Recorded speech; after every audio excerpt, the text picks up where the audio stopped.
પરિણામ જોકે ઈવીએમ ઉપર અમને શંકા છે અને ચૂંટણી અધિકારીને પણ લેખિતમાં અરજી આપી છે. તમામ જે ઈવીએમ છે ઈવીએમની અંદર 99% બેટરી બોલે છે. કન્ઝમ્પશન થયું હોય તો બેટરી કમસે કમ એક દિવસમાં ખાલી 1% ના હોય અને એટલા માટે ચૂંટણી અધિકારીને મેં લેખિતમાં અરજી પણ આપી છે. એટલે શંકા ઉપજાવે પરિણામ છે. મતદારોને શું કહેશો? મતદારોએ જોકે ઉત્સાહથી મતદાન પણ કર્યું. મતદારોએ જે ઉત્સાહથી મતદાન કર્યું એ ખરેખર કોંગ્રેસ તરફી મતદાન હતું, પરંતુ આ ઈવીએમને કારણે અમને જે નુકસાન થયું છે એના માટે એ ભારતીય જનતા પાર્ટી જવાબદાર છે.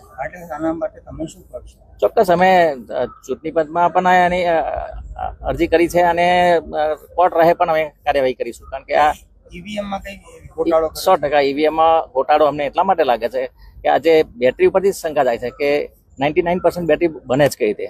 જો કન્ઝમ્પશન થયું હોય તો કમસે કમ 20-25% બેટરી વપરાઈ હોય, એની જગ્યાએ 99% એક ઈવીએમમાં તો 100% બેટરી બોલે છે. તો આ શું